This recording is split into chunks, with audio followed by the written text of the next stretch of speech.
जैसे जैसे आपका बिजली आउटपुट बढ़ रहा है, बहन जी की तरफ से लगातार अटैक हो रहा है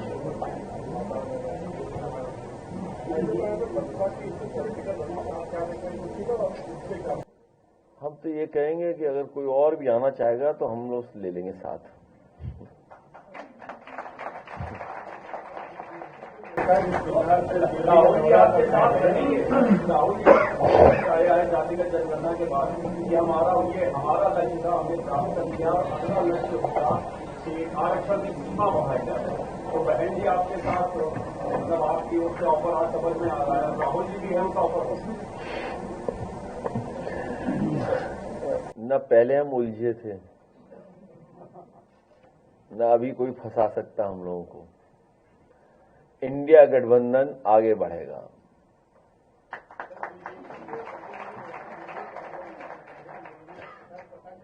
क्या चीज? बीजेपी में जो नेता है दिल्ली का लगातार दौरा कर रहे हैं, क्या लगता है 2027 तक नगर निगम का खतरा कैसा है? नहीं, तुम गलत सवाल पूछ रहे हो। तुम्हें ये सवाल पूछना चाहिए कि उत्तर प्रदेश में भी क्या हम लोग एक जिला कोई नागपुर बना दें?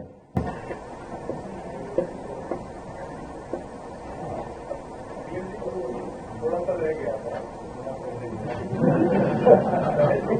कोई जवाब आपका रहेगा या क्या है? पहले ही सावधान रहना चाहिए। नहीं, हम लोग बिल्कुल सावधान है बीजेपी से। हम लोग बहुत सावधान है बीजेपी से। उनकी राय ठीक है, हमें सावधान रहना चाहिए बीजेपी से। अखिलेश जी, एक सवाल ये है कि नेपाल से सटे जितने भी जिले हैं, चाहे बहराइच हो, बलरामपुर हो, सिद्धार्थनगर हो, वहाँ मजबूत मदरसों को अवैध करके कार्रवाई की जा रही है और ये कहा जा रहा है कि यहाँ पर अवैध गतिविधियां हो रही है, मान्यता प्राप्त, लेकिन मान्यता देने की 9 साल से प्रक्रिया शुरू हुई है, मान्यता ही नहीं। और फिर दूसरा सवाल एक ये है कि तमाम शहरों में सर सड़क के ऊपर सड़क बनाए जा रहे हैं, सड़क ऊंची हो जा रही है, जो है डिवाइडर को तोड़ करके फिर ऊंचा कर रहे हैं। ऐसे में बरसात के मौसम में लोगों के घरों में पानी भर जा रहा है और क्योंकि राजस्व का भी बड़ा नुकसान होता है। तो ये सड़क बनाने की कोई प्रक्रिया होती है या ऊंचा करके इसको संभाल बनाने के लिए? पहला सवाल बहुत सीरियस है और बहुत महत्वपूर्ण है, क्योंकि जिस तरह का सरकार का व्यवहार है, जो आसमान में तलवार घुमाए उन पर कोई कार्रवाई नहीं, वो जान को मारने की धमकी दें उसके लिए कोई कार्रवाई नहीं। अगर हम पीड़ित दुखी परिवारों से मिलना चाहें, राजीव नारायण सुमन जी हमारे जा रहे थे मिलने, आप मिलने नहीं देना चाहते हो। और जब से कम्युनल पॉलिटिक्स को खत्म किया है समाजवादियों ने और इंडिया गठबंधन से, और जिस तरह का भारतीय जनता पार्टी का लगातार वोट का ग्राफ नीचे जा रहा है, उससे वो घबराए हुए हैं।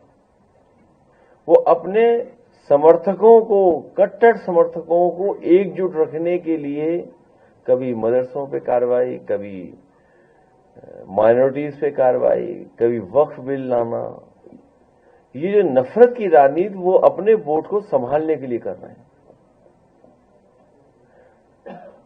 नक्शा पास है कि नहीं है, ये पुलिस का काम नहीं है। आखिरकार बनने किसने दिया, बन कैसे गया? अगर नक्शा पास नहीं है तो एक व्यवस्था है कि वो नक्शा पास कराएंगे, कंपाउंडिंग है, बहुत सारे तरीके हैं। लेकिन क्योंकि उन्हें चिन्हित किए हैं, मैं आपसे कह रहा हूं कि सबसे ज्यादा इलीगल हाउसेस अगर किसी के हैं तो भारतीय जनता पार्टी के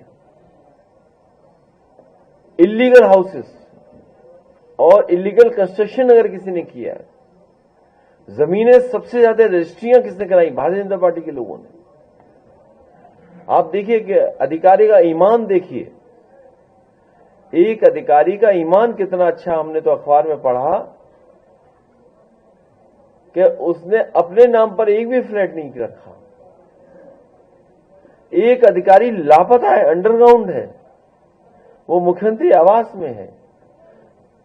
तो ये जो कम्युनल पॉलिटिक्स खत्म हुई है, समाजवादियों ने और पीडीए ने कम्युनल पॉलिटिक्स खत्म की, इसलिए ये जानबूझ करके अन्याय कर रहे हैं। दूसरा सवाल जो आपने कहा कि सड़क के ऊपर सड़क, ये भ्रष्टाचार का रास्ता है।